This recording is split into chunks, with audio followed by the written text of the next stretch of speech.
데살로니가전서 5장 23절에서 28절입니다.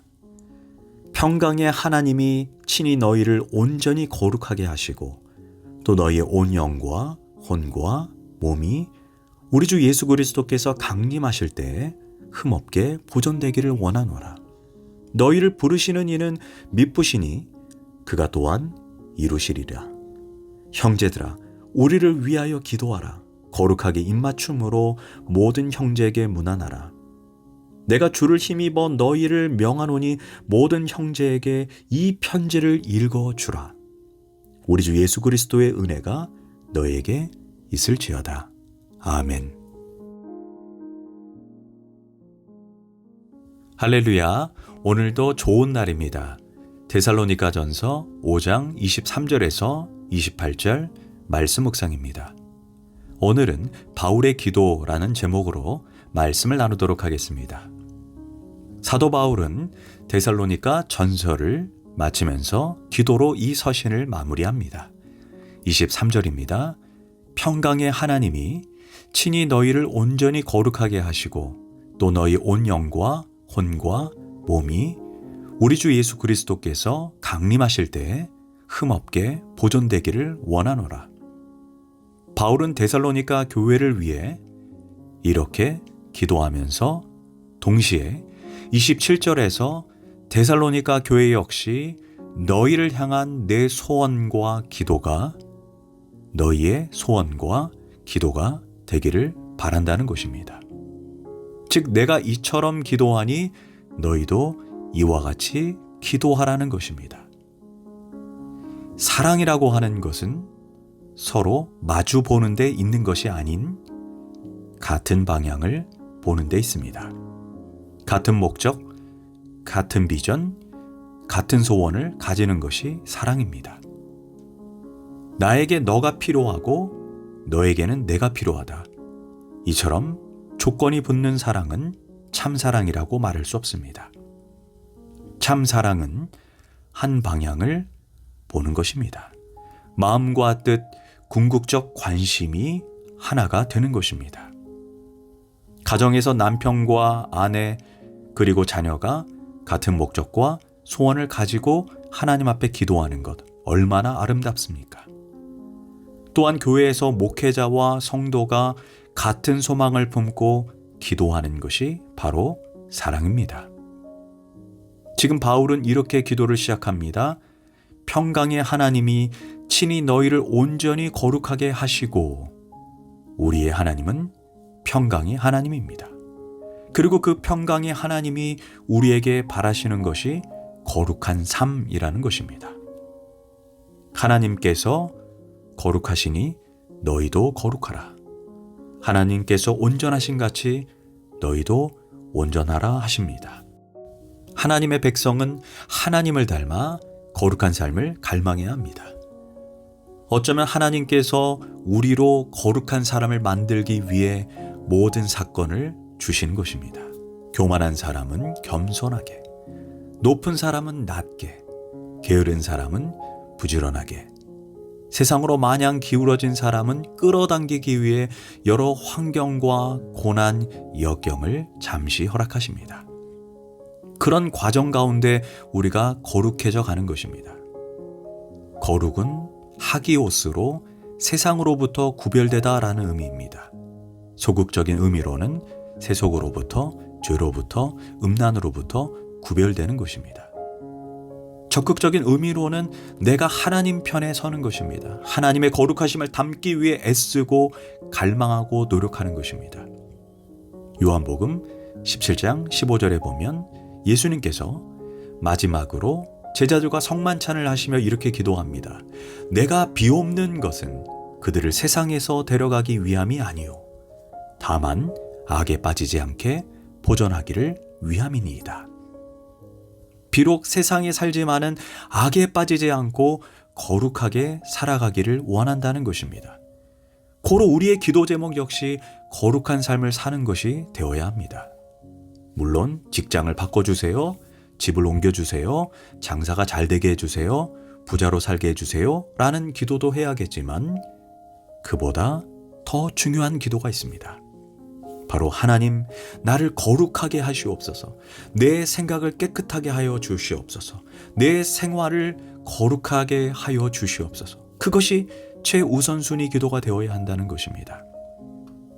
두 번째, 바울의 기도는 너희 온 영과 혼과 몸이 우리 주 예수 그리스도께서 강림하실 때 흠없게 보존되기를 원하노라입니다.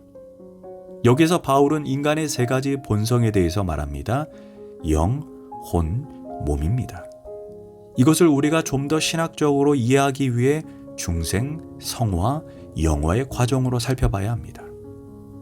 우리가 중생을 거듭남 또는 새로운 피조물이라고 말합니다. 이 거듭남은 육신적인 출생을 의미하는 것이 아닙니다. 거듭남에 대해 묻는 니고데모에게 예수님은 요한복음 3장 6절에서 육은 육이요 영은 영이라. 즉 육신의 출생은 육신이지만 영의 출생은 영이 거듭나야 된다는 것입니다. 즉 거듭남은 육신의 출생이 아니라 영적인 출생임을 니고데모에게 말해준 것입니다. 그래서 거듭나기 전에 대머리는 거듭나도 대머리입니다. 거듭나기 전에 머리가 큰 사람은 거듭나도 머리가 큽니다. 그래서 영, 혼, 몸에서 거듭남은 3분의 1인 오직 우리의 영만 변화되는 것입니다. 우리는 새롭게 창조된 영 때문에 이제부터 하나님과 관계를 맺고 살아갈 수 있게 되는 것입니다. 그런데 베드로는 이 영을 베드로전서 3장 4절에서 마음에 숨은 사람이라고 부르고 바울은 고린도후서에서 속사람이라고 말합니다. 우리가 죽게 되면 우리의 육신을 벗어나 하나님을 만나게 되는 것이 바로 우리의 영, 마음에 숨은 사람, 이 속사람이라는 것입니다. 그렇다면 성화는 무엇입니까? 우리가 하나님을 아버지로 예수님을 구주로 영접할 때 우리의 영은 완전히 새로운 피조물이 되지만 실상은 우리의 혼과 육은 그대로입니다. 이 혼이라고 하는 것은 우리의 머리의 영역, 즉 사고의 영역을 의미합니다. 우리의 이성적인 부분입니다. 생각, 판단, 의지를 의미합니다. 우리가 예수님을 믿게 된다고 저절로 우리의 생각, 우리의 의지, 우리의 사고가 한순간에 갑작스럽게 변화되는 것이 아닙니다. 우린 이것을 체험하면서 알고 있습니다. 여전히 세속적인 판단, 세속적인 가치관이 살아 있습니다. 그렇다면 육은 무엇입니까? 세상과 접촉하는 물리적인 부분으로 보고, 맛보고, 듣고, 냄새 맡는 몸입니다. 또는 성경에서 육을 본능적인 자아, 감각적인 자아를 의미합니다. 여전히 우리가 거듭났음에도 불구하고 사탄과 마귀에게 쉽사리 영향을 받기 쉬운 영역이 우리의 혼인, 생각과 우리의 육입니다. 다시 말해 우리의 영은, 우리의 속사람은 완전히 새로운 피조물이지만 우리의 혼과 육은 여전히 새 것이 아닙니다. 그래서 예수 믿는다고 해서 육신의 정욕, 안목의 정욕, 이생의 자랑이 저절로 사라지는 것이 아닙니다. 이 죄악된 육신은 언제 사라집니까?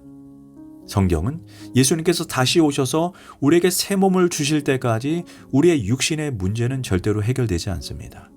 나팔소리가 나매 죽은 자들이 썩지 아니할 것으로 다시 살아나고 우리의 몸도 변화되리니 그때까지 우리가 해야 될 것이 있습니다. 고린도전서 9장 27절에서 내가 내 몸을 쳐 복종케 함은 내가 남에게 전파한 후에 자신이 도리어 버림을 당할까 두려워함이로다. 여기에서 내가 내 몸, 내 육신, 내 혼을 쳐서 복종케 해야 한다가 원어로 진행형입니다.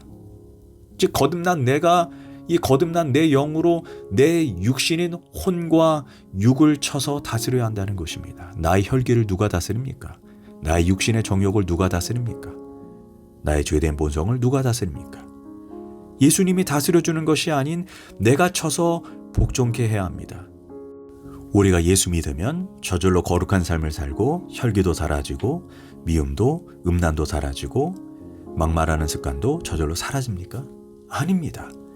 영은 새로운 피조물이지만 내가 세상과 접촉하는 혼과 육은 계속해서 쳐서 복종케 해야 하고 다스려야 합니다.